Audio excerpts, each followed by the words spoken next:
ॐ सहना भवतु सहनौ भुनक्तु सह वीर्यं करवावहै तेजस्विनावधीतमस्तु मा विद्विषावहै। ॐ शान्ति शान्ति शान्तिः। ॐ पूर्णमदः पूर्णमिदं पूर्णात् पूर्णमुदच्यते पूर्णस्य पूर्णमादाय पूर्णमेवावशिष्यते। ॐ शान्ति शान्ति शान्तिः। ॐ नमो ब्रह्मादिभ्यो ब्रह्मविद्या सम्प्रदायकर्तृभ्यो वंशर्षिभ्यो महद्भ्यो नमो गुरुभ्यः। सर्वोपप्लवरहितः प्रज्ञानघनः प्रत्यगर्थो ब्रह्मैवाहमस्मि ब्रह्मैवाहमस्मि। ॐ नारायणं पद्मभवं वसिष्ठं शक्तिं च तत्पुत्रपराशरं च व्यासं शुकं गौडपदं महान्तं गोविन्दयोगीन्द्रमथास्य शिष्यं श्रीशङ्कराचार्यमथास्य पद्मपादं च हस्तामलकं च शिष्यं तन्तोटकं वार्तिककारमन्यान् अस्मद्गुरून् सन्ततमानतोऽस्मि। श्रुतिस्मृतिपुराणानाम् आलयं करुणालयं नमामि भगवत्पादं शङ्करं लोकशङ्करं शङ्करं शङ्कराचार्यं केशवं बादरायणं सूत्रभाष्यकृतौ वन्दे भगवन्तौ पुनः पुनः। ईश्वरो गुरुरात्मेति मूर्तिभेदविभागिने व्योमवद्व्याप्तदेहाय दक्षिणामूर्तये नमः। तो 98 પાના પર જે પાદનોંધ છે, બીજી પાદનોંધમાં દ્વે વાવ બ્રહ્મણ રૂપે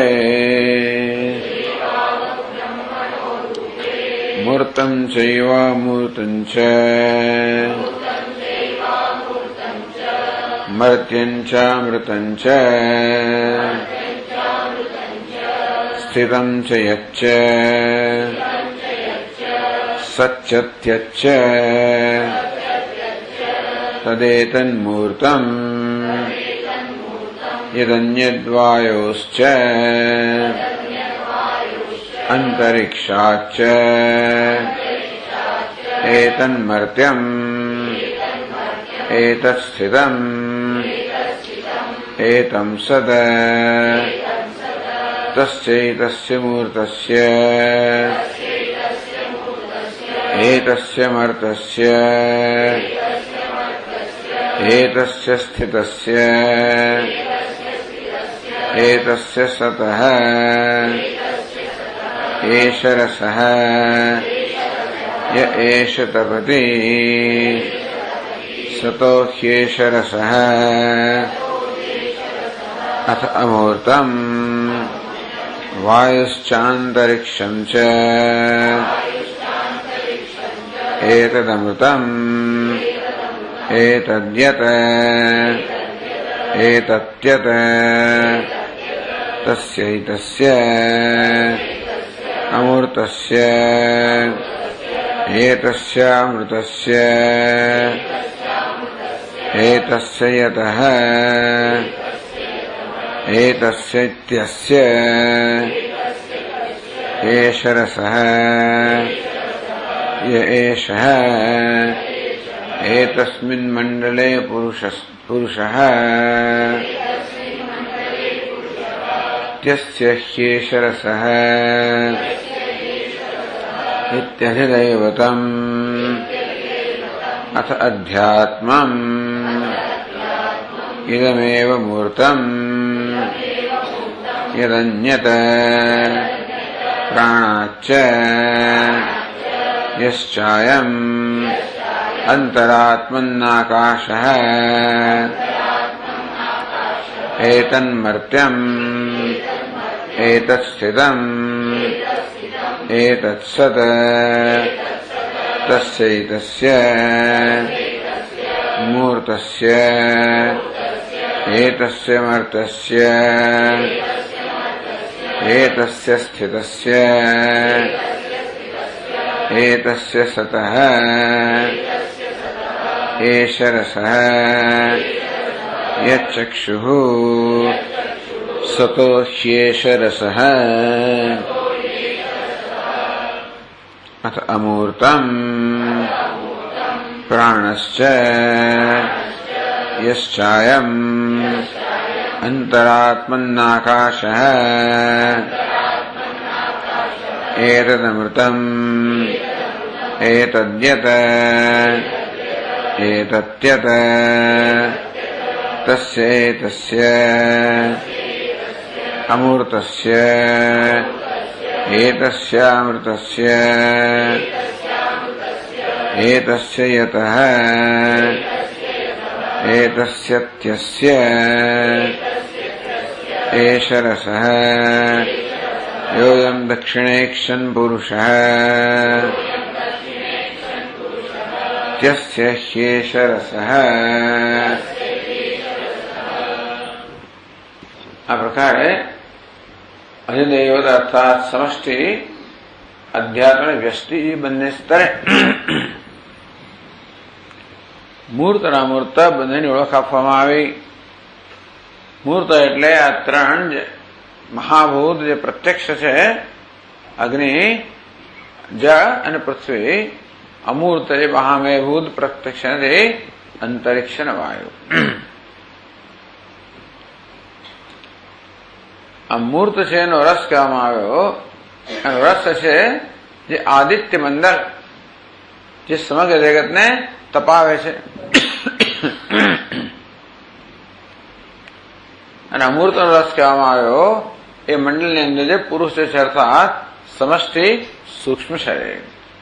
આમ જે મૂર્તનો રસ છે સમષ્ટિ સ્થૂલ શરીર એટલે આદિત્ય મંડળ. અમૂર્તનો રસ છે સમષ્ટિ સૂક્ષ્મ શરીર એ મંડળ પુરુષ હતા હિરણ્ય ગર્ભ એટલે સમષ્ટિ સૂક્ષ્મ શરીર. તે અધ્યાત્મના સ્તર પણ કહેવામાં આવ્યું. આ દેહની અંદર પણ જે ત્રણ ભૂત છે, અગ્નિ જળ પૃથ્વી, જેનું બનેલું છે આ સ્થૂળ શરીર, અને બે મહાભૂત છે વાયુ અંતરિક્ષ જેનું બન્યું છે સૂક્ષ્મ શરીર. તો આ વ્યષ્ટિ સ્થૂળ શરીરનો સાર છે આ ચક્ષુ. ચક્ષુનું જે ગોલક છે તે, અને આ દેહમાં સૂક્ષ્મ શરીરનો સાર છે એ ચક્ષુમાં રહેલો પુરુષ એટલે કે વ્યષ્ટિ સૂક્ષ્મ શરીર. આ સત અને ત્યત, આમ સત અને ત્યત બંને મળીને સત્ય શબ્દ થયો. આ રીતે કુશળતાથી પ્રાણાવૈ સત્યમ એશામ તેષામ એષ સત્યમ.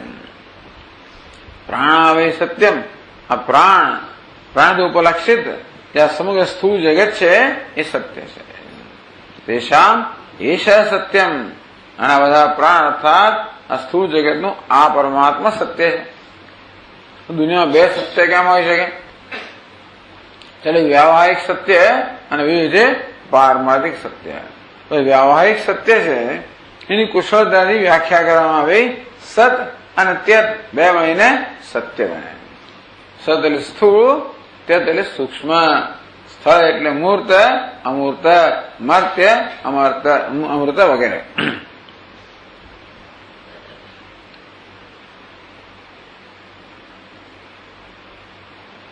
એટલે 524 શ્લોકમાં કહેવામાં આવ્યું 99 પાના પર પૃથિવ્યાપસ્તથા તેજઃ સદિત્યેતુદાહૃતમ વાયુस्तथान्तरिक्षं च त्यदितेतत् इह उच्यते। पृथ्वी आपः तथा तेजः सत् इति एतत् उदाहृतम्। આ ત્રણ મહાભૂત પૃથ્વી, જળ અને અગ્નિને સત કહેવામાં આવ્યું. વાયુ તથા અંતરિક્ષમ છે, વાયુ અંતરિક્ષ છે એને ત્યત એતત ઇહ ઉચ્યતે. એને આ ઇહ એટલે કે ગ્રંથમાં બૃહદારણ્યક ઉપનિષદમાં એને ત્યત કહેવામાં આવ્યું.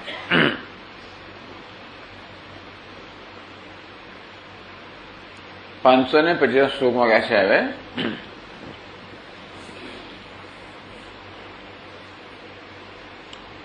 સ્થૂલ વ્યષ્ટિ સમષ્ટ્યો અભેદમ સાર અભેદ મુખેન આહ. આ કહેવાનો હેતુ છે તો કેવી રીતે વ્યષ્ટિ અને સમષ્ટિનો અભેદ છે. આ વ્યષ્ટિ અને સમષ્ટિમાં વ્યાપકતામાં ફેર કરો, પણ તાત્વિક રીતે કોઈ ફેર નથી. જેમ તરંગ અને સમુદ્રની વ્યાપકતામાં ઘણો તફાવત છે, પણ તાત્વિક રીતે તરંગ અને સમુદ્રમાં કોઈ ફેર નથી. અને તે રીતે વ્યષ્ટિ આ વ્યક્તિગત વ્યષ્ટિ જે છે અને સમષ્ટિમાં કોઈ તાત્વિક ફેર નથી. એ વ્યાપકતામાં ફેર કરો પરંતુ કોઈ તાત્વિક ફેર નથી કહ્યું. આમાં પણ મૂર્ત અને અમૂર્ત, તો વ્યષ્ટિ મૂર્ત કહો કે સ્થૂળ કહો અને સમષ્ટિ સ્થૂળ કહો એ પણ એક છે, અને વ્યષ્ટિ સૂક્ષ્મ કહો સમષ્ટિ સૂક્ષ્મ કહો એ પણ એક જ છે. કે છે સ્થૂલ વ્યષ્ટિ સમષ્ટ્યો અભેદમ સાર અભેદ મુખેના.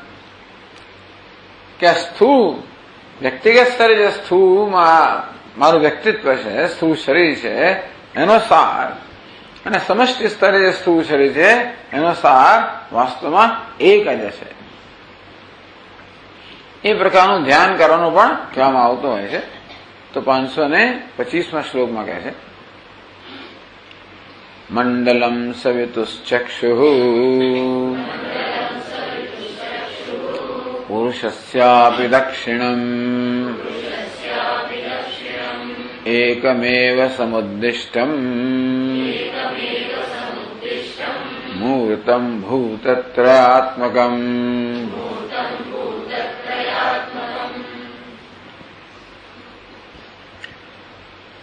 મંડલમ સવિતુઃ ચક્ષુઃ પુરુષસ્યાપિ દક્ષિણમ.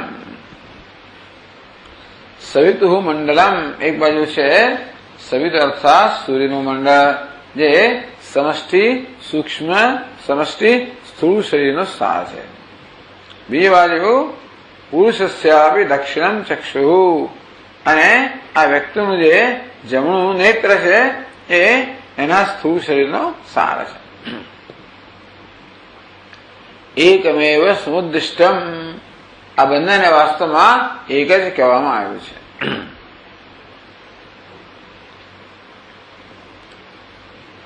શા માટે? મૂર્તમ ભૂતત્રયાત્મકમ.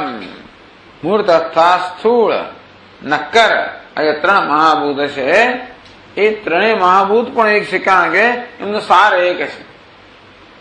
આમ સારના અભેદ દ્વારા, ત્રણ મહાભૂતના સારના અભેદ દ્વારા એ સ્થૂળ મહાભૂતનું પણ એક ઐક્ય કહેવામાં આવે કે અભેદ કહેવામાં આવે.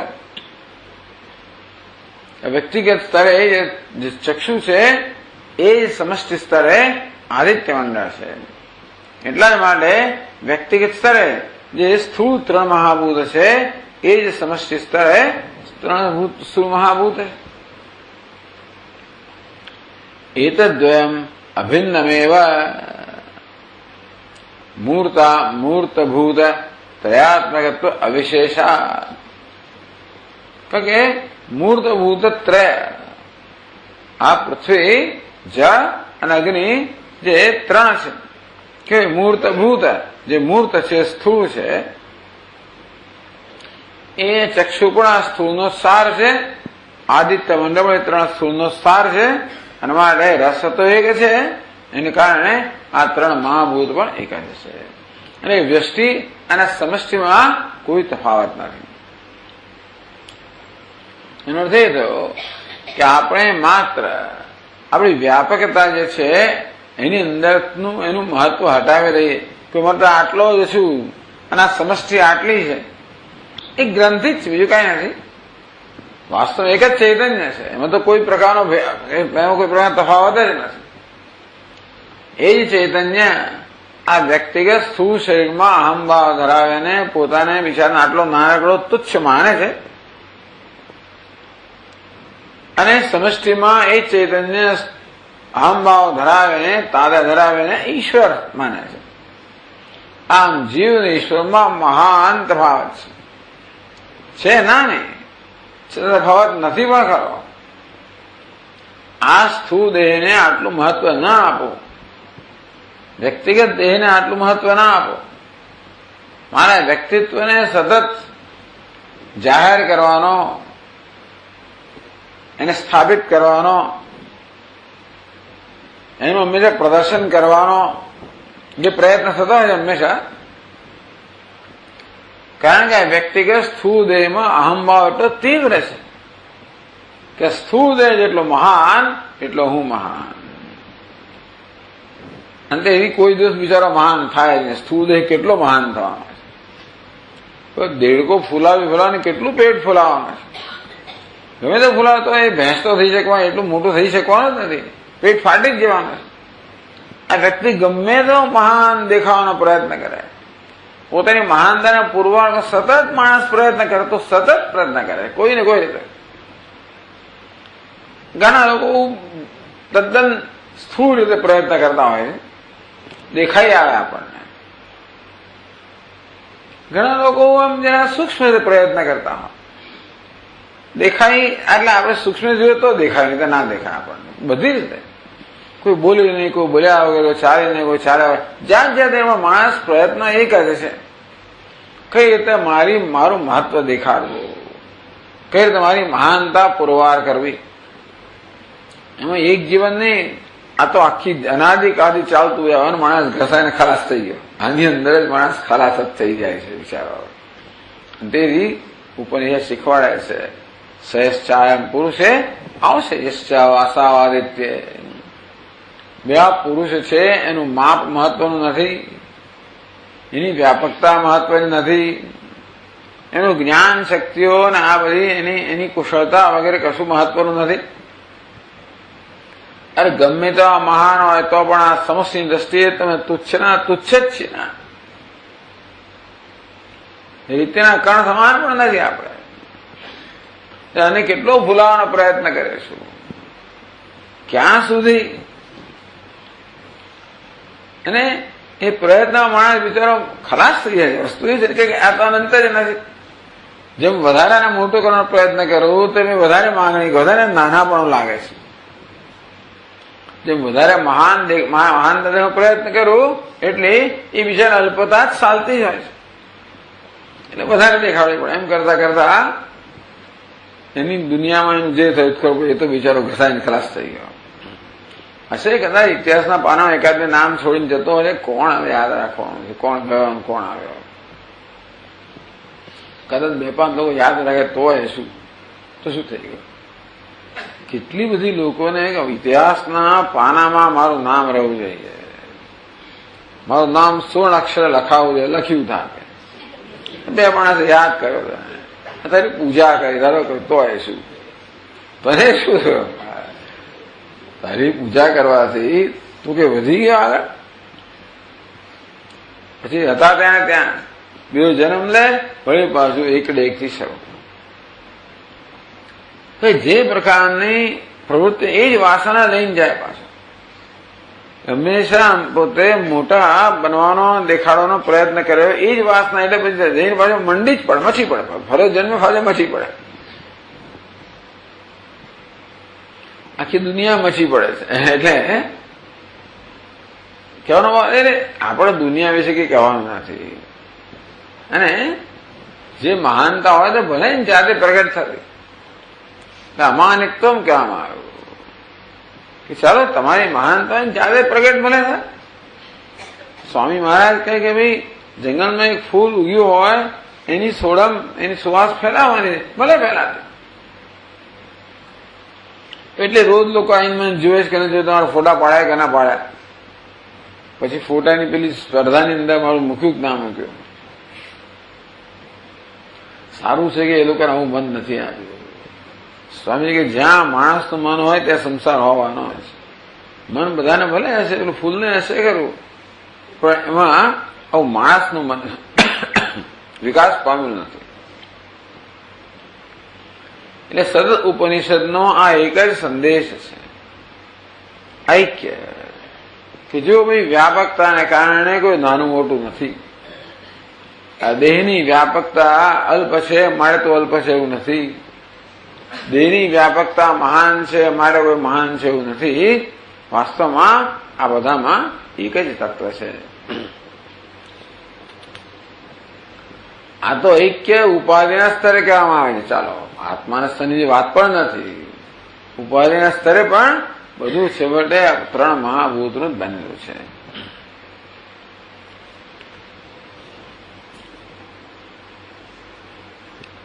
એવં સૂક્ષ્મ અભેદોપી બોધ્ય.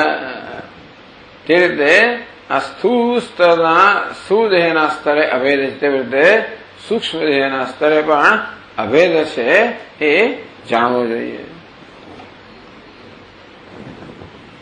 526 શ્લોકમાં કહે છે 100 પાના પર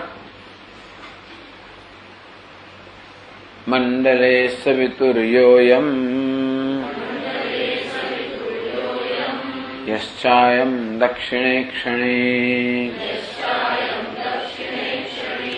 અમૂર્ત એક એવાયમ પુમાનાત્મેત્યુદાહૃતઃ.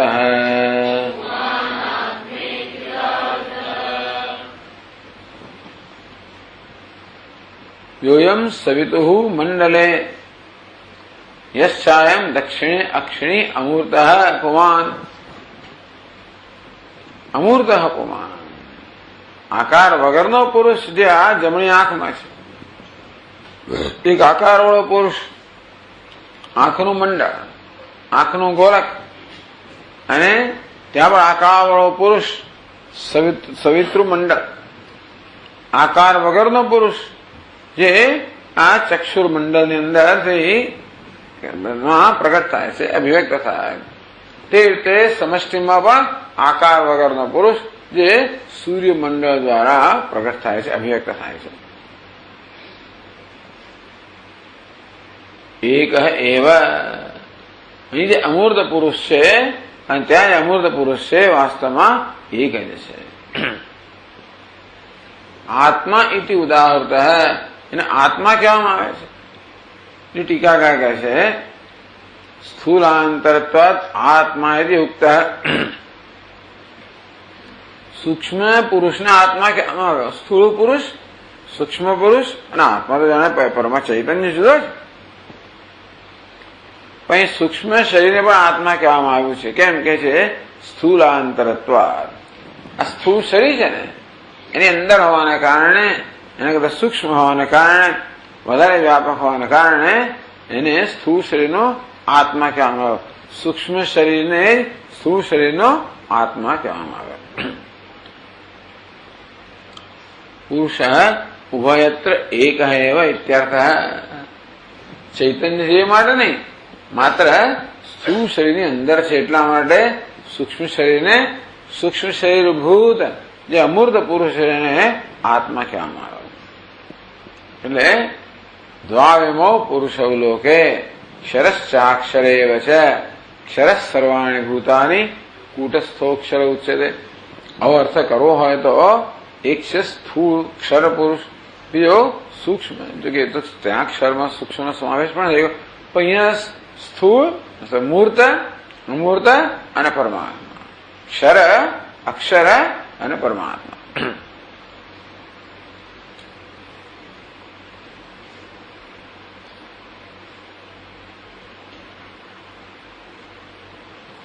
એક પ્રશ્ન પૂછે છે, નાનું उक्त विधया स्थूलस्य भूतत्रयात्मकत्वे सूक्ष्मस्य भूतद्वयात्मकत्वे च शरीरत्व न स्यात्।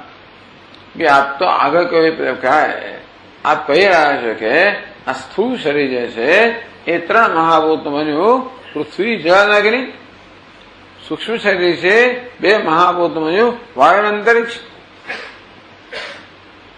હું તો પહેલી વાર સાંભળ્યું ભાઈ, ભૂતદ્વયાત્મકત્વે જે શરીરત્વ ન સ્યાત, એને શરીર કહેવાય જ નહીં. શરીર કોને કહે? પંચાત્મકમ પંચગુણમ. પંચાત્મકમ જે પંચમહાભૂત બનેલું હોય અને 5 ગુણ ધરાવનારું હોય એને શરીર કહેવાય. આ સ્થૂળ શરીર છે એ 5 ગુણ ધરાવનારું છે. શબ્દ, સ્પર્શ, રૂપ, રસ, ગંધ, આ બધા ગુણો છે. મારા 5 મહાભૂત સ્થૂળ શરીરમાં છે. તો આપ તો કહો છો કે માત્ર 3 મહાભૂતનું સ્થૂળ શરીર બન્યું છે, એવું કેવી રીતે બને? કેવી રીતે?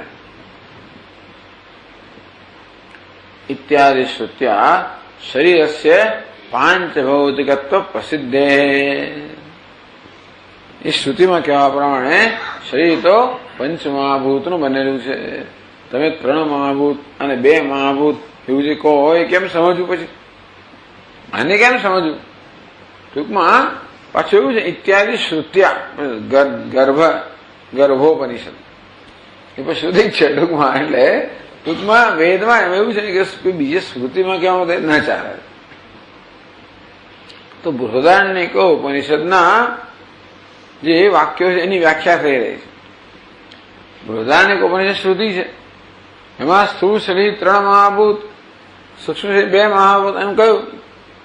તો તમે ધારો કે તત્વબોધ અહીંયા ચાંકો તો ના ચાલે, એ તો સ્મૃતિ છે.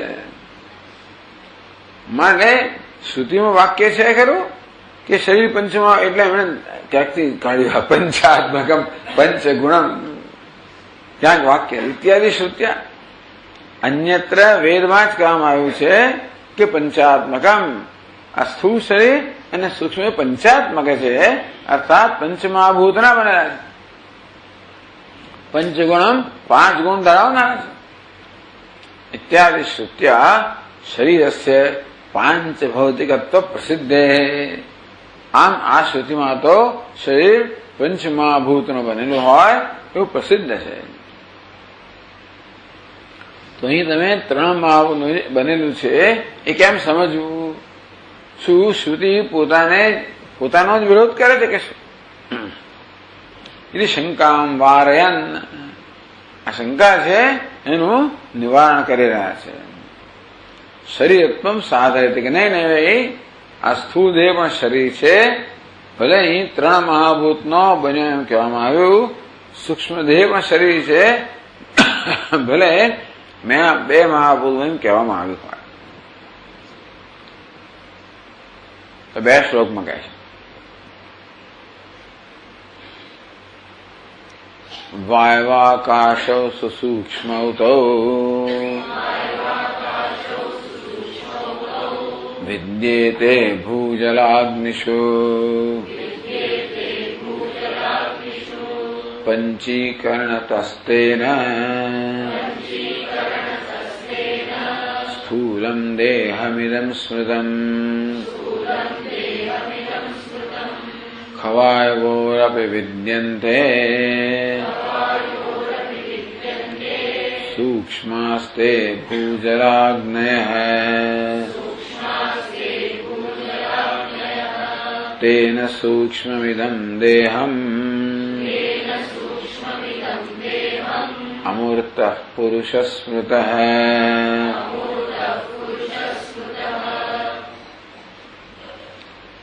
વાયુ આકાશો સુસૂક્ષ્મ પંચીકરણતઃ, એ તસલ ને કારણ, પંચીકરણતઃ પંચીકરણ થયું હોવાને કારણે. ટીકા કરે છે પંચીકરણ બલેન, પંચીકરણતઃ નો અર્થ કર્યો પંચીકરણ બલેન. જો પંચીકરણ થયેલું છે એમાં છંદોગ્ય ઉપનિષદ તો ત્રિવૃત્કરણ બતાવે છે. ત્યાં 3 મહાભૂત જ બતાવે છે. અગ્નિ, જળ અને પૃથ્વી આ ત્રણ મહાભૂતનું જ સ્પષ્ટતયા ત્યાં નિર્દેશ છે. અને ત્રિવત્કરણ આ ત્રણ મહાભૂત એ બે સંયોજાય છે. પરંતુ બ્રહ્મસૂત્રમાં નિર્ણય કરવામાં આવ્યો આ ત્રિવત્કરણ છે એ પંચીકરણ જ ઉપલક્ષણ છે. કારણ કે તૈત્તિરીય ઉપનિષદમાં અને અન્યત્ર પણ પંચમહાભૂત છે એ પંચમહાભૂત કહેવામાં આવે છે. અને માટે અહીં જે વેતા ત્રણ મહાભૂતનું સંમિશ્રણ થયું તેવી રીતે પંચમહાભૂતનું મિશ્રણ થાય છે એવું આપણે સમજી લેવાનું. એટલે પંચીકરણ આમ સ્પષ્ટ રીતે વ્યવસ્થિત રીતે ક્યાંય વર્ણવવામાં શ્રુતિમાં વર્ણવવામાં નથી આવે. પછી આપણા ગ્રંથ તત્વબોધ હોય કે પછી આત્મબોધ હોય કે પછી વિવેક વગેરેમાં વર્ણન કરવામાં આવે કે પછી પંચદશી વગેરે દરેકમાં. પણ વેદને ઉપનિષદની અંદર સ્પષ્ટતયા આમ પંચમહાભૂતનું મિશ્રણ એવું કોઈ વર્ણન આવતું નથી. પરંતુ ત્રણ મહાભૂતનું મિશ્રણ ત્રિભુતકરણ આવે છે. એ પરથી એને પંચીકરણનું ઉપલક્ષણ માનવામાં આવે છે. એ રીતે પંચીકરણ થયેલું છે. આ પંચ મહાભૂત એકબીજા સાથે સંયોજાયેલા છે. આમ દરેક મહાભૂતના બે વિભાગ કર્યા. એના તમાસંશના એ દરેક બીજા વિભાગના વળી 4 વિભાગ કર્યા. અને એક 8મો વિભાગ છે એ બીજાને વહેંચી આપ્યો. અને છે એટલે અંતમાં દરેક મહાભૂતમાં પોતાનો અડધો અંશ અને બીજા 4 મહાભૂતના 1/8 અંશ એમ કરે ને એક આખું બન્યું. પણ એટલા માટે દરેક મહાભૂતમાં બીજા 4 મહાભૂત રહેલા છે.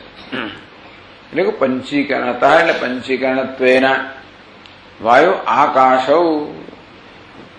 આકાશૌ સુસૂક્ષ્મ ભૂજલાગ્નિષુ વિદ્યેતે. ભૂજલાગ્નિષુ પૃથ્વી જળની અંદર પણ સુસૂક્ષ્મ વાયુ આકાશો વિદ્યેતે. સૂક્ષ્મ રૂપમાં વાયુના આકાશ પણ રહેલા છે. વાયુ આકાશયો સ્થૂલેપી વર્તમાનત્વાત. વાયુના આકાશનું પણ સ્થૂળ દેહમાં અને સ્થૂળ મહાભૂતમાં તે લોકો વિદ્યમાન છે. સ્થૂલસ્ય દેહત્વમ એટલે સ્થૂલમ દેહમિદમ સ્મૃતમ. એટલા માટે આ સ્થૂળને મૂર્તને દેહ કહેવામાં આવ્યો કે શરીર કહેવામાં આવ્યું. એટલે શરીરની અંદર શરીર પંચભૂતાત્મકમ જ હોવું જોઈએ. એટલે કે પંચાત્મકમ પંચગુણમ એવું શરીર હોવું જોઈએ. પણ એ રહે કહેવામાં આવ્યું કે ભાઈ ભલે સ્પષ્ટતયા માત્ર અગ્નિ જળ પૃથ્વીનો નિર્દેશ કરવામાં આવ્યો છે. પણ સ્થૂળ અગ્નિ જળ પૃથ્વી હોય જ ના શકે જો એની અંદર પેલા વાયુ અને અંતરિક્ષના સ્થૂળ અંશ ન હોય તો આ સ્થૂળ આ 3 હોય ના શકે.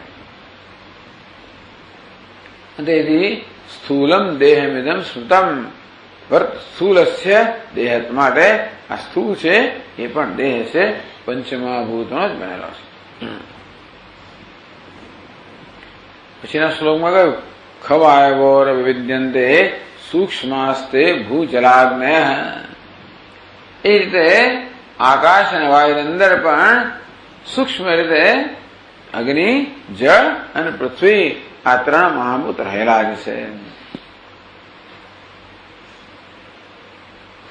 એટલે કહે છે ટીકાકાર સૂક્ષ્મારંભકયો ખવાયો સૂક્ષ્મ રૂપેણ પૃથ્વ્યાદીના વર્તમાનત્વાત. સૂક્ષ્મ આરંભકયો સૂક્ષ્મ શરીર જેમાંથી બનેલું છે એવા વાયુને અંતરિક્ષ છે. એની અંદર પણ વાયવો સપ્તમી વખત એની અંદર પણ સૂક્ષ્મ રૂપેણ સૂક્ષ્મ રૂપથી પૃથ્વ્યાદીના વર્તમાનત્વાત. સૂક્ષ્મ એટલે એક પાદમાં કારણ રૂપેણ બીજતયા સંસ્કારતયા. આ કાર્યમાં કારણ રહેલું છે. એટલે અંકુરની અંદર પણ બીજ રહેલું છે. કેવી રીતે? સંસ્કાર થયા, બીજ થયા. કારણના રૂપમાં, બીજના રૂપમાં, સંસ્કારના રૂપમાં કહો જુદી. એટલે ટૂંકમાં કાર્ય હોય ના શકે જો કારણ ન હોય તો આ 2 મહાભૂત છે. આકાશ છે વાયુનું કારણ છે. વાયુ એ અગ્નિનું કારણ છે માટે અગ્નિમાં કારણ રૂપે આકાશ વાયુ હોવા જોઈએ, અને બીજા 3 પેલામાં, બીજા 4 પેલામાં હોવા જોઈએ કારણ રૂપે. એટલે કે છે કે સૂક્ષ્મ રૂપે કારણ રૂપે બીજ થયા, બીજ રૂપમાં સંસ્કાર થયા, સંસ્કાર રૂપની અંદર. એટલે કાર્યમાં કારણના સંસ્કાર તો હોવાના છે, વાયુમાં આકાશના સંસ્કાર હોવાના. એટલા માટે વાયુની અંદર પોતાનો સ્પર્શ ગુણ તો ખરો, જોડે જોડે શબ્દ ગુણ પણ છે. સુસવાટા વાય ને વાયુમાં એનો શબ્દ ગુણ પણ છે. જ્યાં ખળખળ વહેતું હોય, અગ્નિ ભડભડ બળતો હોય વગેરે. પૃથ્વી પણ તો જાત જાતના બધા અવાજો કરતી હોય. એટલે આ રીતે આકાશ જે છે બધામાં રહેલું છે, દરેકમાં સ્પર્શ ગુણ છે, વાયુ રહેલો છે. આ પ્રકારે સૂક્ષ્મ રૂપેણ આવૃતત્વેન આવત, ટૂંકમાં એ આવૃત છે, આ રીતે ઢંકાયેલું છે. એટલે આ પૃથ્વી જે છે ને એ સ્થૂળ છે, દેખાય છે, પણ બીજા સૂક્ષ્મ તત્વોને ઢાંકીને રહેલી છે. માટે વાયુ અંતરિક્ષ પણ અંદર અંદર ઢંકાયેલા છે, સંસ્કાર રૂપે છે, બીજ રૂપે છે, કારણ રૂપે છે. પૃથિવ્યાદિના વર્તમાનત્વા, તેવી રીતે આ પણ પાછા ખન વાયુ ને આકા અંતરિક્ષમાં પાછા આ પણ 3 રહેલા છે. ટૂંકમાં આ 3 હોય તો જ એનું સ્થૂળીકરણ થાય. અંતરિક્ષ અને વાયુ સ્વયં સૂક્ષ્મ છે, પણ આ 3 જયારે બીજા આવે, અગ્નિ જળ પૃથ્વીના અંશ, ત્યારે એનું સ્થૂળીકરણ થાય. એ રીતે આ સ્થૂળ અંતરિક્ષ અને વાયુ છે, એમાં પેલા બીજા 3 મહાભૂત પણ કારણ રૂપે રહેલા છે એમ કહેવાય. અમૂર્ત પુરુષ સૂક્ષ્મ દેહ સંજ્ઞકો બોધ્ય, માટે અમૂર્ત પુરુષ કહો એને સૂક્ષ્મ દેહ કહી શકાય, આ મૂર્ત પુરુષને સ્થૂળ દેહ કહી શકાય. આ ગ્રંથકાર પોતાનું કરતું, આવી વસ્તુ ત્યાં આવી ચર્ચા નથી ભાષ્યમાં વગેરેમાં, કારણ કે એમણે ભાષ્યકારે એથી વધારે કઈ એમાં સમય નથી ગાળ્યો. પણ ગ્રંથકાર, કારણ કે આ બધા ગ્રંથકારનો ધર્મ છે, એમનું કર્તવ્ય છે કે સમગ્ર શાસ્ત્રમાં હંમેશા એક વાક્યતા છે એ દેખાડવું. એક જગ્યાએ કંઈક કહેવામાં આવ્યું હોય, બીજી જગ્યાએ કંઈ જુદું કહેવામાં આવ્યું હોય, તો કઈ વસ્તુનું પ્રમાણ માનવું? અને તો આપણા મનમાં કોઈ નિશ્ચય જન્મે નહીં, પણ દરેક વસ્તુ માટે એક જ નિશ્ચય હોવો જોઈએ, અનેક નિશ્ચય નહીં. એટલે આ બધા આચાર્યો છે, ગ્રંથકારો છે, આચાર્યો આવી રીતે સમગ્ર શાસ્ત્ર એની શરૂઆત બ્રહ્મસૂત્રથી, કે સર્વ ઉપનિષદમાં એક વિષય છે બ્રહ્મ, એક જ તાત્પર્ય જીવ અને બ્રહ્મ ઐક્ય, એક જ પ્રયોજન છે મોક્ષ. આ બ્રહ્મસૂત્રનો મુખ્ય હેતુ છે. તે ત્યાર પછી એમ, એટલે બ્રહ્મસૂત્ર દ્વારા ઘણા બધા સંશયોનું નિવારણ થયું. સંશય કેમ જન્મે? આપણે એમ લાગે કે એક ઉપનિષદ આવું કહે છે, આપણે માત્ર શબ્દશ અર્થ ઘટાવીએ ત્યારે એક ઉપનિષદનો શબ્દશ અર્થ અમુક થતો હોય, બીજા ઉપનિષદ વાક્યનો હોય બીજો થતો, એવું આપણને લાગે. એટલે આમ પહેલી નજરે જોતા આપણને એમાં વિરોધાભાસ જણાય. તો ઉપનિષદ જો વિરુદ્ધ કહેતા હોય, તો એક જ પ્રમાણ વિરુદ્ધ કહેતો હોય, તો આંખ હમણાં પીળું કે પછી લાલ કહેતો આપણે શું નિશ્ચય કરો? એટલે બ્રહ્મસૂત્રકારે નિશ્ચય કર્યો, તર્ક હતી, એટલે કે ટૂંકમાં દલીલો કરીને બતાવ્યું કે બધા ઉપનિષદનો એક જ તાત્પર્ય છે. એવું કેટલાક લોકોને ગમતું નથી હોતું. તમે એમ કરીને ઉપનિષદ બાંધી દો છો, ઉપનિષદના અર્થોને બાંધી દો છો. એમની વ્યાપકતા છે, ટૂંકમાં એમાં વિશ્વતોમુખતા છે. એટલે એક વાક્યો અનેક અર્થ આપી શકે છે. તમે એ અર્થ આ જ નિશ્ચય કર્યો એટલે બીજા અર્થ છે એમાંથી નીકળે નહીં એવું તમે નક્કી કરી નાખ્યું.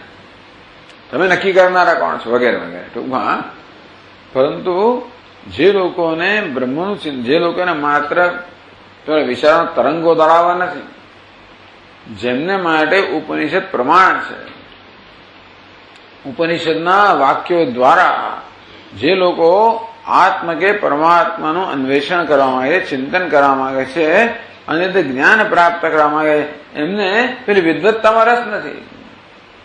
એક વાક્યના અનેક અર્થ આવતા હોય એમાં પણ રસ નથી. એટલે ટૂંકમાં વિદ્વાન લોકો એવું કરે, એક જ શ્લોકને 25 દાડા વ્યાખ્યા કરે, અનેક પ્રકારની વ્યાખ્યાઓ કરે, એનો પણ એક રસ છે. એટલે એક વિદ્વત રસ પણ છે, એને એ રસ તમે માણી શકો. પણ જે લોકોને જ્ઞાનમાં રસ છે એને તો એક જ વસ્તુમાં રસ છે કે સમગ્ર ભગવદ્ ગીતાના સંદર્ભમાં આ શ્લોકનો શું અર્થ થાય. બસ નરો આ એક શ્લોક લો અને ગીતાથી જુદો પાડીને વ્યાખ્યા કરો તો અનેક વ્યાખ્યાઓ થાય. કર્મણ્ય કર્મ યઃ પશ્યેત, જે કર્મમાં અકર્મના દર્શન કરે, 21 અર્થ મળ્યા તમને. વિદ્વાનો જાત જાત અર્થ કરે, પછી પણ એ બીજા એ અર્થો જે છે ને એનો કઈ મેળ બેસે નહીં ગીતાના બીજા શ્લોકો સાથે, તો આપણે ઉલટા વધારે ગૂંચવાઈ જઈએ.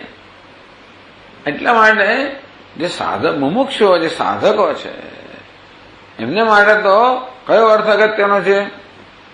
જે સમગ્ર તાત્પર્ય છે, તાત્પર્ય સુસંગત હોય, રીતે આપણને સમગ્ર ગીતાનો એક જ અર્થ પ્રાપ્ત થાય, સમગ્ર શાસ્ત્રમાં જ એક અર્થ પ્રાપ્ત થાય.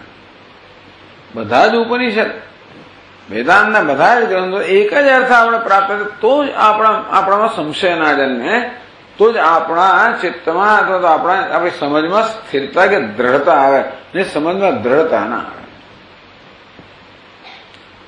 એટલા માટે તમે એક જ આચાર્યને સાંભળો, પછી બધી જગ્યાએ જાઓ ને જરા કામ થોડું કામ કે દરેક પોતાનું કઈ કહે, આપણે થોડા ગૂંચવાઈ જઈએ. એને કારણે આપણી સમજમાં દ્રઢતા ના આવે. એટલે વિદ્વત્તા કરતા સમજની દ્રઢતા વધારે મહત્વની છે, પણ સાધક માટે. સાધક કોને કહેવાય? જેને જ્ઞાન પ્રાપ્ત કરવું છે, જેને મોક્ષ પ્રાપ્ત કરવો છે અને જ્ઞાન મોક્ષનું સાધન છે, એટલે એ જેને પોતાનું કામ કરી લેવું છે, બાકી બીજામાં કઈ રસ નથી. એટલા માટે આ પ્રકારનો વૈરાગ્ય જોઈએ. વિદ્વત્તા અને એ બધી વસ્તુ માટે વૈરાગ્ય ના હોય તો આપણું મન ગૂંચવાઈ જાય. એટલે સ્વામીજી મહારાજ કે જે ગુરુ છે કે આચાર્ય છે એને શું કહેવું જોઈએ એની સાથે સાથે શું ન કહેવું જોઈએ એ પણ એટલું જ મહત્વનું છે. પણ શું નથી કહેવાનું એ પણ મહત્વનું છે. તો શું કહેવાનું છે એ વસ્તુનો ભાર દેવાય અને તો જ એ શ્રોતાઓને પહોંચે. ટૂંકમાં આ ગ્રંથકારે આવી રીતે એક વાક્યતા બતાવી કે અન્યત્ર પંચીકરણનું વર્ણન હોય અને તો એવું લાગતું નથી તો પછી એને દેહ કેમ કહેવાય? તો કે નહીં, પંચીકરણ એટલે એ બે દેહનો ભલે સ્પષ્ટતા નિર્દેશ ન થયો હોય પરંતુ પંચીકરણના બળ અર્થાપત્તિ છે. પંચીકરણ હોય પંચમહાભૂત જ હોય, કારણ પંચીકરણ હોવું જ જોઈએ.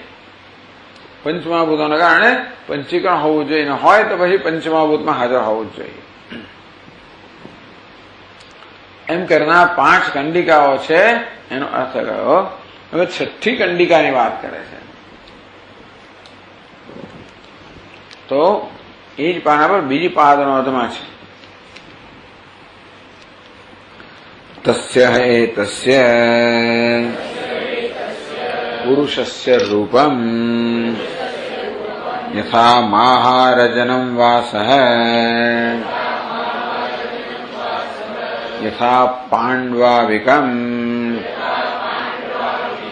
યથા ઇન્દ્રગોપઃ યથા અગ્ન્યર્ચિઃ યથા પુંડરીકમ યથા સકૃદ્વિદ્યુત્તમ. આ 6ઠ્ઠા ફકરામાંથી આટલો અંશ આપવામાં આવે અહીંયા. તસ્ય એતસ્ય પુરુષસ્ય એતદ રૂપમ. જો ભાઈ આ પુરુષ છે, કયો પુરુષ છે? સૂક્ષ્મ પુરુષ. આ સૂક્ષ્મ પુરુષ કહો, સૂક્ષ્મ શરીર કહો. પુરુષ એટલા માટે કહેવામાં આવ્યો કે સૂક્ષ્મ શરીર હોય એટલે ચૈતન્ય હોવું જોઈએ. સ્થૂળ ચૈતન્ય વગર કશી વસ્તુ આવી જ ના શકે. દરેક વસ્તુનું અધિષ્ઠાન રૂપે દરેકને સત્તા સ્ફૂર્તિ પ્રદાન કરવા દ્વારા ચૈતન્ય તો સર્વત્ર વિદ્યમાન છે. સ્થૂળ શરીરે ચૈતન્ય હોવું જોઈએ, સૂક્ષ્મ શરીરે ચૈતન્ય હોવું જોઈએ, અને રીતે સૂક્ષ્મ શરીરમાં અહંભાવ ધરાવનાર ચૈતન્ય પુરુષ કહેવાય. બધા સૂક્ષ્મ શરીરનું પ્રાધાન્ય હોવાના કારણે સૂક્ષ્મ શરીરને પુરુષ કહેવામાં આવે. તો આ સૂક્ષ્મ શરીર પુરુષ જે છે અથવા સૂક્ષ્મ શરીરમાં અહંભાવ ધરાવનાર જે પુરુષ છે એને રંગ કહેવામાં આવે. એટલે કે સૂક્ષ્મ શરીરના બધા રંગ છે. એ સૂક્ષ્મ શરીરમાં અંતઃકરણનું પ્રાધાન્ય છે. અંતઃકરણ મનના બધા રંગ છે. બધા રંગ કયા રંગ છે? આ મનની જે વાસનાઓ છે ને એ વાસનાઓ જુદા રંગ આપવામાં આવ્યા. સાત્વિક વાસના હોય એને સફેદ રંગ આપવામાં, શ્વેત. રાજસી વાસનાઓ હોય તો કે રક્ત. તામસી વાસનાઓ હોય તો શ્યામ કે કૃષ્ણ. અને પછી એ બધાનું મિશ્રણ. મૂળ રંગા ત્રણ છે, સફેદ, લાલ અને કાળો. અને બાકીના બધા જે વાસનાઓ છે આ ત્રણનું મિશ્રણ છે. એટલે મનુષ્યના મનમાં કેવી કેવી જાતના વિચારો હોય છે. એટલે એ મનુષ્ય એ રંગનો છે. જો મન તો માનવે અને મનના વિચારને એક રંગ આપવામાં આવે એટલે એ પુરુષ છે જે સૂક્ષ્મ શરીર રૂપી પુરુષ એ પણ આ રંગનો છે. આ પુરુષના રૂપ એટલે આ જાત જાતના રંગ છે બધા. યથા મહારજનમ, હળદરમાં રંગેલા વસ્ત્ર જેવો એનો રંગ છે. યથા પાંડવાવિકમ, ધોળા ઊનના પેલા વસ્ત્ર જેવો, એ કામળા જેવો, ધોળા ઊનના કામળા જેવો. યથા ઇન્દ્રગોપ, ઇન્દ્રગોપ કોઈ લાલ રંગનું કોઈ જીવડું છે એટલે લાલ રંગનું પણ એનું મન હોય. યથા અગ્નિર્ચિ, અગ્નિની જ્વાળા સમાન ક્યારેક મન હોય. યથા પુંડરીકમ, ક્યારેક સફેદ કમળ સમાન હોય. યથા સકૃત વિદ્યુત્તમ, અને ક્યારેક એક વીજળા ચમકારા જેવો આવું મન હોય છે માણસનું. આજે કહેવામાં આવ્યું એ ગ્રંથકાર સમજાવે છે. સૂક્ષ્મ દેહસ્ય રૂપાણી, આ સૂક્ષ્મ દેહ કહો કે સૂક્ષ્મ ઉપલક્ષિત પુરુષ કહો, એના કયા રૂપ છે એ જે હમણાં વર્ણન કરવામાં આવ્યું એ વાત કરે છે અહીંયા આગળ. સૂક્ષ્મ દેહસ્ય રૂપાણી વાસના જાન્યનેકશઃ વિદ્યન્તે કાનિ ચિત્તાની શક્ર વક્ષ્યામિ તે ધુના.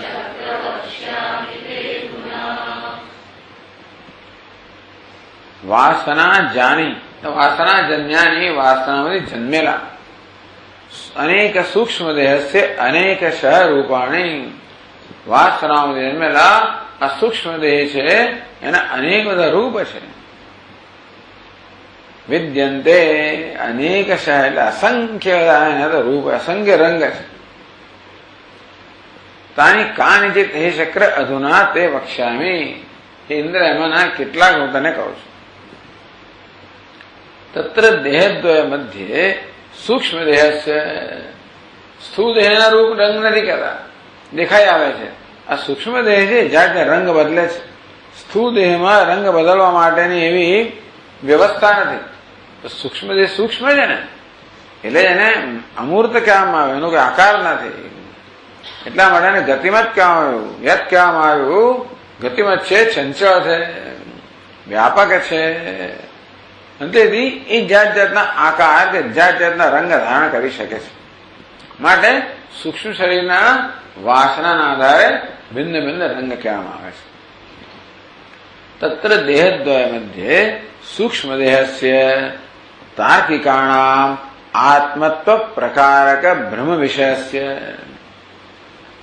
આ સૂક્ષ્મ દેહ વિશે તાર્કિક લોકોને, નૈયાયિક લોકોને ભ્રમ થઈ ગયો. શું ભ્રમ થયો? એ જ આત્મા છે. એટલે દુનિયાના મોટા ભાગના લોકો આ સૂક્ષ્મ દેહને જ આત્મા માને છે, બધા ધર્મ. સૂક્ષ્મ દેહ તો બિચારો સુખી દુઃખી છે જ. એના જાત જાતના ધર્મો છે જ. એટલા માટે નૈયાયિક લોકો પણ આ આત્માના અનેક ધર્મ, ઈચ્છા, દ્વેષ, સુખમ, દુઃખમ, આ બધા એના ધર્મ માનવામાં આવે છે. અને મીમાંસક લોકો પણ એને કરતા ભોગતા માનતા હોય તો જ કર્મ કરે એનું ફળ એને સ્વર્ગમાં ભોગવવા મળે. આ બધા લોકો આત્માને એટલે સૂક્ષ્મ દેહને જ આત્મા માને છે. અને બૌદ્ધ લોકો જયારે કહે સર્વમ ક્ષણિકમ ક્ષણિકમ, આ આત્મા પણ ક્ષણિક છે ત્યારે સૂક્ષ્મ દેહને જ આત્મા માને છે. એ ક્ષણિક જ છે. અને એટલે કારણ ચૈતન્ય છે એનો તો કોઈ પુરાવો, શાસ્ત્ર સિવાય કોઈ પુરાવો નથી.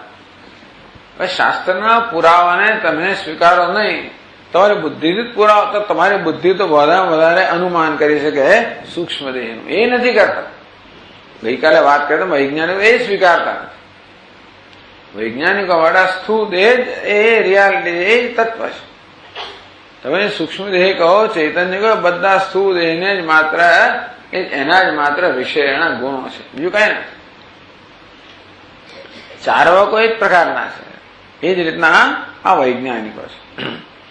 ચાર્વાકો તો અનુમાનને સ્વીકારવા તૈયાર નથી, વૈજ્ઞાનિકો અનુમાન પ્રમાણ સ્વીકારે છે. એ અનુમાનું ઉપમાન ને બધું આવી જાય. ટૂંકમાં અર્થાપત્તિ બધા ઘણી વાર અનુમાનના પ્રકારો જ માનવામાં આવે છે. એમ કરીને બાકીના બધાના અનુમાનમાં સમાવેશ પણ ઘણા કરી લેતા હોય છે. બધા લોકો 600 પ્રમાણ સ્વીકારતા નથી. કોઈ 4 સ્વીકારે, કોઈ 2 સ્વીકારે વગેરે, કોઈ 1 સ્વીકારે. તાર્કિકાણામ આત્મત્વ પ્રકારક બ્રહ્મ વિષય છે. એવું શું કામ એ કહેવામાં આવે ખબર, પણ ટૂંકમાં આ સૂક્ષ્મ શરીર જેને તાર્કિકો એટલે નૈયાયિકો આત્મા છે, જેના વિશે નૈયાયિકો એ પ્રકારનો ભ્રમ છે.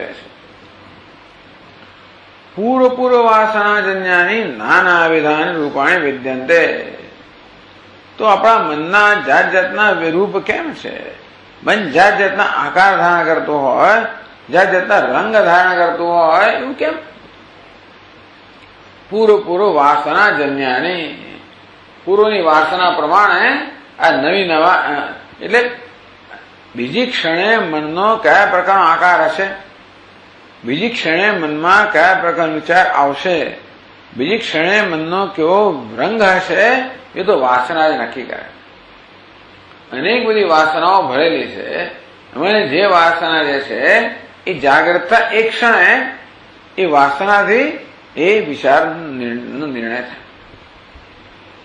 વાસના એટલે વિચારનું સૂક્ષ્મ રૂપ.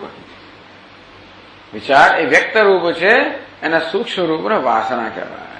એનો થઈ થયો કે જે બધા વિચારો આપણા મનમાં જાગૃત થયા ગયા છે એ બધા જ વિચારો સૂક્ષ્મ રૂપમાં વિદ્યમાન છે. હવે ક્યારે એ જાગૃત થશે? એ જાગૃત કરનારું કશું જોઈએ. કઈ ચાપ દબાવનારું જોઈએ તો જાગૃત થાય. ચાપ દબાવીએ તો જે વસ્તુ છે એ વસ્તુ પ્રગટ થાય. તો એ કઈ ચાપ દબાવાય. ટૂંકમાં સંજોગો જે છે એ ચાપ છે કે કર્મ. આપણે શું કહે છે? આ કર્મ જ ખરેખર તો એક ચાપ છે. આ કર્મ જે છે એ સૂતેલી વાસનાને જાગૃત કરે છે અને વાસના અમુક વિચારના રૂપમાં અભિવ્યક્ત થાય છે. આપણી સમજ છે એટલે આપણે આ રીતે સમજાવીએ છીએ કે મનમાં તો એ લોકો તો વિચાર મનને જ જુદું ના કરતા હોય. એ મનને શરીરની જ પ્રોપર્ટી, બ્રેઇનનું જ પ્રોપર્ટી માને. બ્રેઇન એમની માટે એમાં એની પ્રોપર્ટી મન છે. એમાં જ ચૈતન્ય એમને માટે તો આ મગજ છે આપણું. એમાં જ બધા રસાયણો દ્વારા ચેતનતા ઉત્પન્ન થાય છે. એ લોકો મનને જુદું માનતા નથી. બધું ગયું, અહીંયા ગયા તમે ગયા, તમારું કોઈ અસ્તિત્વ રહેતું જ નથી એવું માને છે. કારણ કે આ સ્થૂળ દેહને જ તમે આત્મા માનતા હો તો પછી અસ્તિત્વ જતું જ રહે ને.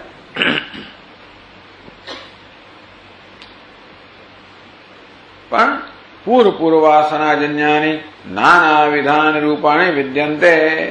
અનેક બધા રૂપ કહો કે રંગ કહો, આ સૂક્ષ્મ શરીરના અનેક રૂપ કે રંગ વિદ્યમાન છે.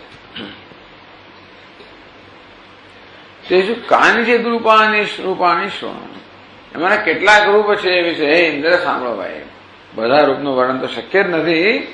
મનમાં અસંખ્ય જેવા રૂપ છે. પણ એના કેટલાક જે છે જે પ્રધાનતયા હોય છે બધામાં એ હું તેને સંભળાવું.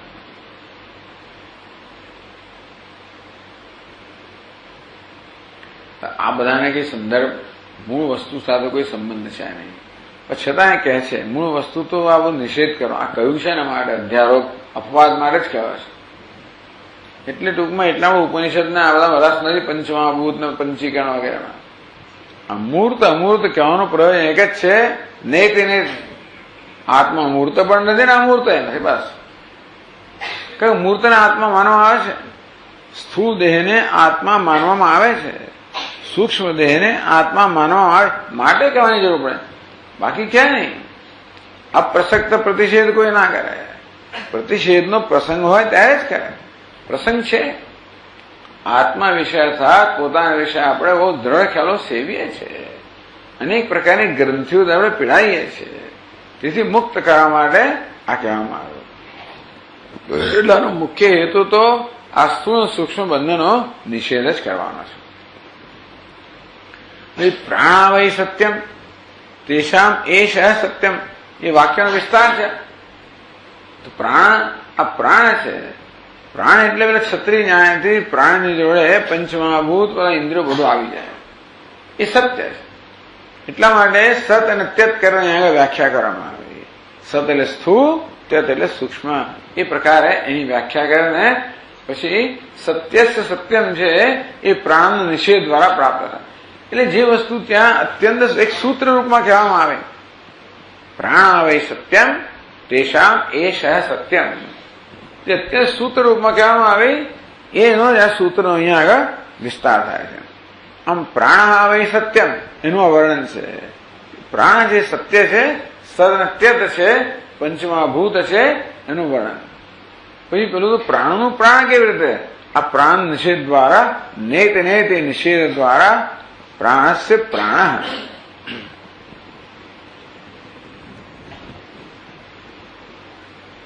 તો પછીના શ્લોકમાં કહે છે હરિદ્રારુષિતમ વસ્ત્રમ યાદૃશમ તાદૃશઃ પુમાન ક્વાપી ક્વાપી ભવેત સોયમ યથા શ્વેતોત્ર કંબલઃ.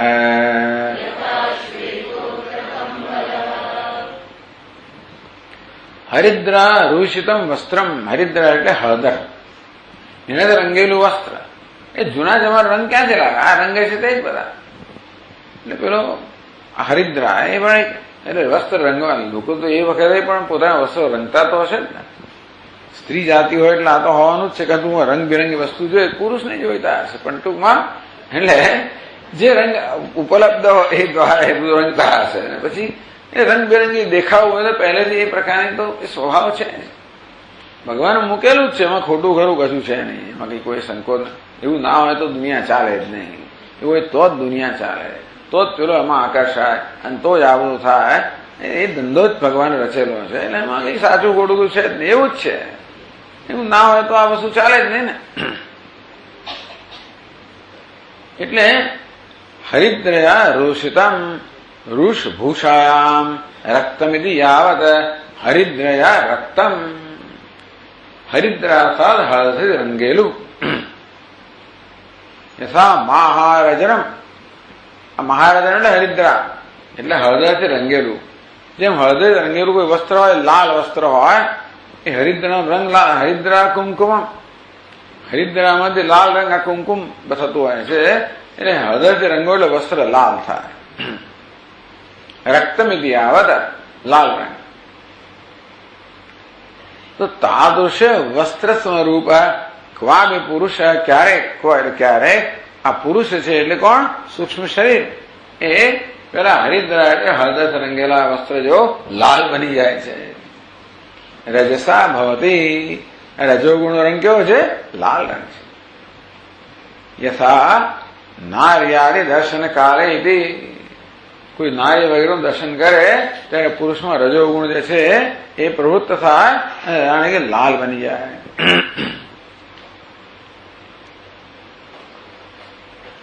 ક્વાપી ભવેત સ્વયં યથા શ્વેતોત્ર કંબલ યથા પાંડવાવિકમ. પાંડુ આવિકમ. આવી એટલે ઘેટું. આવિક એટલે ઘેટાનું પેલું ઊન. પાંડુ એટલે સફેદ. આમ સફેદ ઊનનું બનેલું, આવેલ ઊનનું બનેલું, સફેદ ઊનનું બનેલું કામળો. એ કહે છે યથા પર્વત કંબલ. એ કંબલ કામળો. ઈશત પાંડુ. આમ ઘેટું એકદમ સફેદ તો ના હોય, પણ એમાં એના વાળામાં સફેદની સાથે બીજા રંગ પણ હોય પાછા. થોડુંક પીળાપણું પણ હોય એવી જાતનું પેલા ઘેટામાં જે હોય ને, એટલે ઈશત પાંડુ. એકદમ થોડું ઘણું સફેદ. આમ સફેદ અંદર તમે ઝાંખ દેખાય. પુરુષશ્ચ તદ્વત. તો તેવી રીતે ક્યારેક આ પુરુષ છે એવો એવા રંગનો બની જાય. કે છે સત્વેન શ્રદ્ધાદિમાન. જયારે એનો સાત્વિકતા આવે ત્યારે, શ્રદ્ધા વગેરે આવે ત્યારે એનું સાત્વિક બની જાય, એકદમ શ્વેત બની જાય. અથવા રજસા છે રોષાદિમાન અપી. અને રજોગુણ આવે ત્યારે રોષાદિમાન. અને રોષ જન્મે ત્યારે વળી પાછું થોડું લાલાશ આવે. પછી ચાલો બીજો એક શ્લોક પણ જોઈ લઈએ. ઇન્દ્ર ગોપો યથા રક્ત તથા ક્વાપી ભવેત પુમાન અગ્નેરર્ચિર યથા દીપ્તા પુમાનેશ તથા ક્વચિત.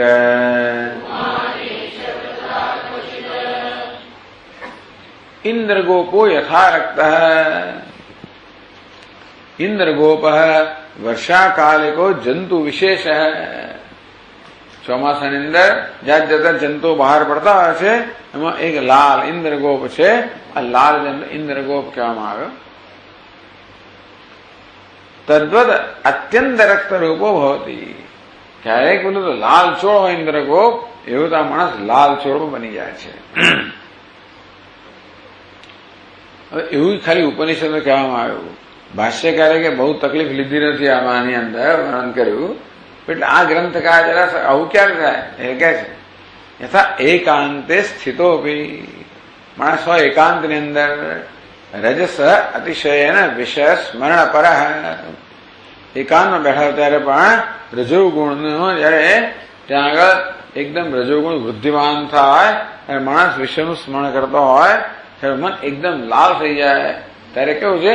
ઇન્દ્રગોપ સમાન છે. ઇન્દ્રગોપો યથારક્ત તથા ક્વાપી. ક્વાપી એટલે ક્યારેક. ભવેત પુમાન. ક્યારેક ઇન્દ્રગોપ જેવું લાલ છે એવા લાલ બની જાય છે. અગ્નિ અર્ચી યથા દીપ્તા. જેવી રીતે અગ્નિ જ્વાળા જે છે એકદમ દીપ્તિમાન છે, પ્રકાશમય છે, દહનાત્મક છે. પુમાન એશ તથા ક્વચિત. આમાં ભગવાન જે પુરુષ છે ક્યારેક હોય સૂક્ષ્મ શરીર, ક્યારેક અગ્નિની જ્વાળા સમાન બની જાય. ક્વચિત અગ્નિ જ્વાલા યથા પ્રકાશમાન દહંતી ચ તત્સમરૂપો ભવતી. અગ્નિ જ્વાળા ક્યારેક આમ દજાડે, આમ પ્રકાશમાન હોય ને દજાડે ખરી, એવી રીતે આ એકદમ દજાડનારો પણ થઈ જાય છે. કેવી યથા સત્વગુણેન વિદ્યાવાન અપી. એક બાજુ એટલે અગ્નિ, એક બાજુ પ્રકાશમય છે. પાછળ અગ્નિ પ્રકાશમય પણ છે અને દજાડનાર છે. એવું કેવી રીતે? પ્રકાશ તો અંધકાર દૂર કરનાર છે, એ દજાડે કેવી રીતે? અગ્નિમાં બંને ગુણ છે. એટલે કે છે યથા સત્વગુણેન વિદ્યાવાન અપી. સત્વગુણને કારણે વિદ્યાવાન છે, સાત્વિક છે, પ્રકાશમય છે. ઈર્ષ્યાદિના પરેશાન દુઃખ કર. એ બાજુ વિદ્વત્તા છે, સાત્વિકતા છે, બે ઈર્ષ્યા છે. અને તેથી પરેશાન દુઃખ કર, અન્યને દુઃખ આપનારો નીવડે. એટલું અગ્નિ જ્વાળા છે ને એ પ્રકાશમાં તો કરી, પછી ઝાડ લગાડે ને બીજા. વિદ્વાન જે છે એ અગ્નિ સમાન એવો પ્રકાશમય તો ખરો, પણ જોડે જોડે ઈર્ષ્યા વગેરે કરીને બીજાને ઝાડ પહોંચાડે. એટલે એને આવી રીતે અગ્નિ અર્ચી યથા દીપ્તા. એ પ્રકારે ભિન્ન ભિન્ન પ્રકારના રંગ કહેવામાં આવે. આપણે આગળ ચાલુ રાખશું. ઓમ પૂર્ણમદ પૂર્ણમિદમ પૂર્ણમુદચ્યતે પૂર્ણસ્ય પૂર્ણમાદાય પૂર્ણમેવાવશિષ્યતે. ઓમ શાંતિ શાંતિ શાંતિ. શંકરં શંકરાચાર્યં કેશવં બાદરાયણં સૂત્રભાષ્યકૃતૌ વંદે ભગવन्तौ પુનઃ પુનઃ. ઈશ્વરો ગુરુરાત્મેતિ મૂર્તિભેદવિભાગિને વ્યોમવદ્વ્યાપ્તદેહાય દક્ષિણામૂર્તયે નમઃ. ઓમ શાંતિ. હરિ ઓમ. શ્રી ગુરુભ્યો નમઃ. હરિ ઓમ.